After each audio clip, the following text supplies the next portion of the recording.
अभिवादन स्वीकार करें। मैं उदय पठानिया, टांडा मेडिकल कॉलेज।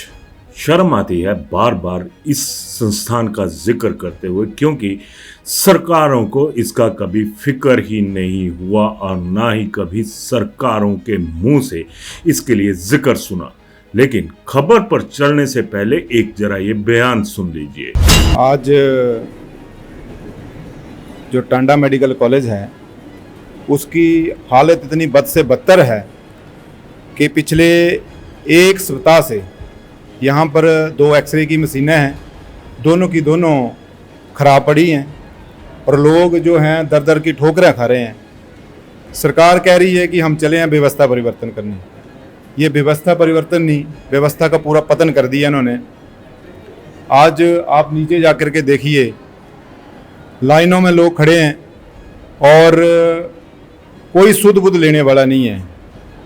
मेरे को नहीं लगता कि स्वास्थ्य मंत्री जो हिमाचल प्रदेश के हैं वो पिछले साल शायद किसी समारोह में यहाँ पर आए होंगे और उसके बाद ना उनके दर्शन हैं।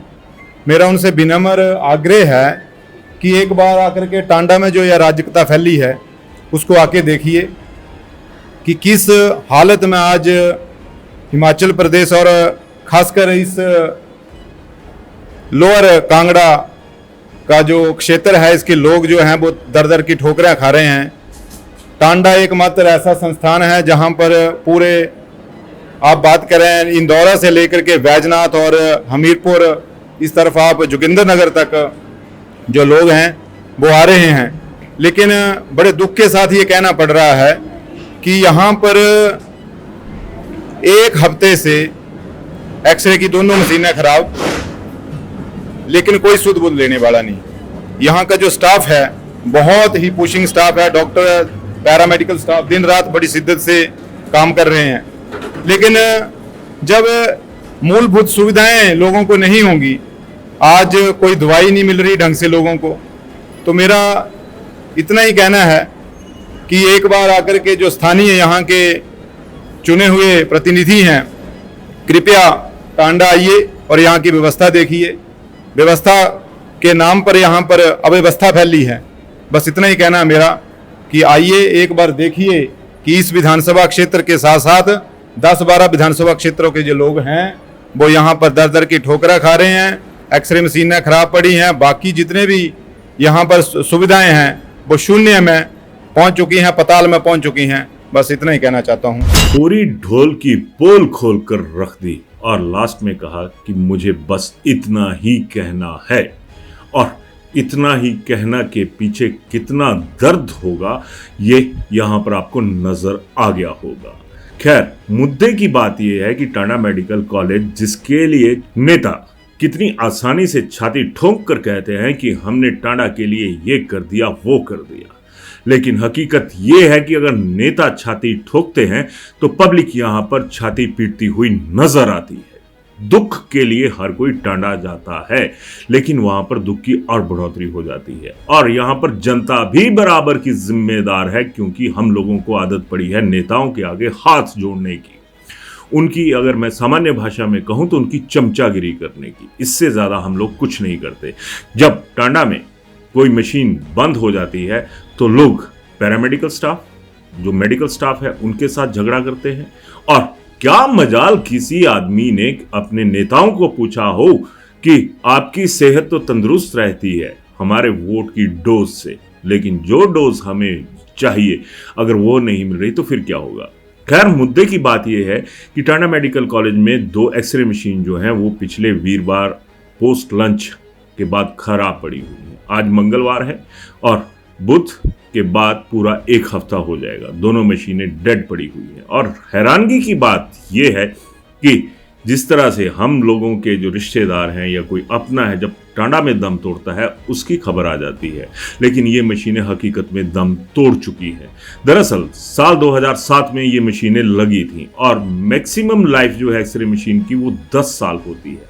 लेकिन बेशर्मी की हद ये है कि यहाँ पर 2025 आ गया, इन मशीनों ने टोटल दम तोड़ दिया, जबकि कायदे से 2017 में ये नई मशीनें लग जानी चाहिए थी। पर हुआ क्या कि अब इन मशीनों ने पूरा दम तोड़ दिया है। और जब इनके सहारे ये तमाम चीज़ें एक्सरेज हो रहे हैं तो रेडिएशंस इतनी ज़्यादा निकल रही हैं कि ना तो एक्सरे करने वाले सेफ हैं, ना एक्सरे करवाने वाले सेफ हैं।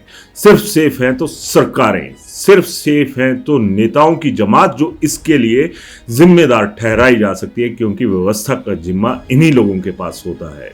2017 से लेकर 2025 तक देखें तो कितने साल का अरसा हो गया? 8 साल का। 8 साल के बीच में कितनी सरकारें आकर चली गई, और इन्हीं सरकारों के साथ चली गई एक्सरे मशीन। और हैरानगी की तो बात तो ये भी है कि जब इन नेताओं की जब नई सरकारें बनती हैं तो लाखों रुपयों की गाड़ियां जो हैं वो आ जाती हैं, लेकिन जो हम लोगों को चाहिए, जो आम आदमी को चाहिए, वो चीज़ों की खरीदारी नहीं होती है।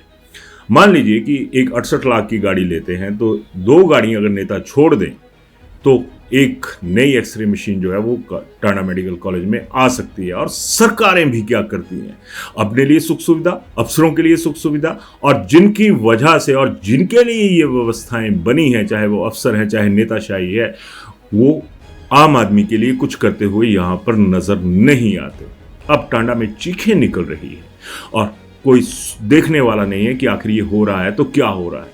ये तो थी मशीनों की बात, एक्सरे मशीन खराब है। एक्सरे तो हकीकत में अफसरों की और जो दूसरे लोग हैं स्वास्थ्य महकमे के साथ जुड़े हुए, चाहे मंत्री हैं चाहे सरकार है, नेता हैं, इनके दिमाग का एक्सरे होना भी बहुत ज़रूरी है ताकि रेडिएशंस का शिकार जो है ये लोग भी हो सकें। मशीनों के एंड ऑफ लाइफ सर्टिफिकेट ये टांडा में जारी हो चुके हैं। आधिकारिक तौर पर पुष्टि करवानी किससे, क्योंकि कोई बोलकर ही राजी नहीं है। लेकिन जो हमारी सूचना है कि एंड ऑफ लाइफ सर्टिफिकेट जो हैं वो इन एक्सरे मशीनों के हो चुके हैं इसी जून 2024 में, जब अति हो चुकी है। और जून 2024 से अब जून 2025 आ रहा है, फिर भी कुछ नहीं हो रहा है तो सिर्फ सियासत से जुड़े लोगों का उत्थान हो रहा है, सेहत बन रही है तो सिर्फ सियासत से जुड़े हुए लोगों की। और हम लोग जाकर कोसते हैं जो पैरामेडिकल स्टाफ है उनको, डॉक्टर्स को, ये क्या करेंगे? सवाल आपसे भी है। मैंने पहले भी जिक्र किया कि आप लोग नेताओं की गाड़ी के साथ फोटो खिंचवा लेते हैं और कभी उन मशीनों के साथ फोटो खिंचवा के आइएगा जो डेड पड़ी है, मृत घोषित हो चुकी है। और इनसे बड़े जो मृत हैं वो हम लोग हो चुके हैं, क्योंकि हमें बोलने की आदत ही नहीं रही है। और जब ऐसी चीजें होंगी तो हम भी जिंदा लाशें हैं। वहीं दूसरी तरफ टांडा का जो मेडिकल फैसिलिटीज़ हैं जिसमें दवाइयाँ दी जाती हैं, वहाँ पर आपको पता है क्या हालात है? हमारी सूचना के मुताबिक पैरासीटामोल के, सिर्फ पैरासीटामोल की जो दवाइयाँ हैं, टैबलेट्स हैं, वो भी ख़त्म हो चुकी हैं। और मसला यही नहीं रुकता, मिर्गी की दवाई जो होती है वो भी टांडा में नहीं है। हार्ट की दवाई जो ज़रूरी होती है वो भी यहाँ पर नाम मात्र की मिल रही है। शुगर की दवाई, वो भी सूचना ये आ रही है कि वो भी पूरी नहीं है। फिर पूरा है क्या यहाँ पे? सियासत। इस सियासत को अगर सामान्य भाषा में कहूँ तो क्या चाटना है? हम लोगों को बोलने की हिम्मत नहीं होती, कभी सवाल उठाने की हिम्मत नहीं होती। हमें सिर्फ लड़ना आता है, हमें सिर्फ सवाल उठाने आते हैं। जो सारी चीज़ें हो रही हैं, क्या उसमें टांडा का कुछ हो रहा है? जाएंगे वहाँ पर पैरामेडिकल स्टाफ दूसरे स्टाफ के साथ थोड़ी सी हॉट टॉक हो जाएगी और उसके बाद हम लोग ठंडे हो जाते हैं। लेकिन उन लोगों से सवाल नहीं करते। हम उन लोगों के सामने जाकर अगर मैं ये कहूँ कि ठंडे हो जाते हैं जो कि इस व्यवस्था के लिए जिम्मेदार हैं, तो इस गर्मी का क्या फ़ायदा, इन चीज़ों का क्या फ़ायदा जब आप अपने हक के लिए आवाज़ बुलंद नहीं कर सकते। नेताओं का कोई दोष नहीं है क्योंकि उनके पास आवाज़ ही नहीं पहुंचती है। अगर मैं सामान्य भाषा में कहूं तो रोबोटिक सर्जरी की बात हो रही है, यहां पर तो एक्सरे के लाले पड़ गए। रोबोट तो व्यवस्था बन गई, रोबोट कम से कम कमांड तो ले लेता है, यहां पर कमांड कौन देगा? कमांड को कौन सुनेगा? बहुत सारे टंटे हैं इस टांडा के। बहुत साल पहले एक ऑडिट हुआ करता था जो अब टांडा में हो ही नहीं रहा है। उसमें जो डॉक्टर दवाइयाँ लिखते थे, प्रिस्क्राइब करते थे, उनका ऑडिट होता था कि कौन सी दवाई इन्होंने जो आगे है वो रिकमेंड की है। बड़ा शोर मचता है कि हम अब साल्ट लिखेंगे, लेकिन टांडा में मुट्ठी भर कुछ ऐसे भी हैं जो ब्रांडेड बाहर की दवाइयाँ लिख देते हैं और लोग लेते भी हैं। अगर ये ऑडिट जारी रहा होता तो पता लगता कि कौन से ऐसे जो मुट्ठी भर हैं जो अपनी मुट्ठी गर्म करने के लिए ये तमाम जो चीज़ें हैं वो करते हैं। लेकिन सोचेगा कौन, करेगा कौन? ना आप सोचेंगे ना कोई और सोचेगा। मैं भी यहाँ पर थोड़ी देर बोलकर एक तरफ हो लूँगा, लेकिन सोचिएगा, बीमारी किसी का एड्रेस पता पूछकर नहीं आती है, वक्त पूछकर नहीं आती है, बेवक्त आती है, और जब भी आती है तो वो किसी को भी पसंद नहीं होती। हमें पसंद है हमारे नेता, बीजेपी, कांग्रेस, ये वो।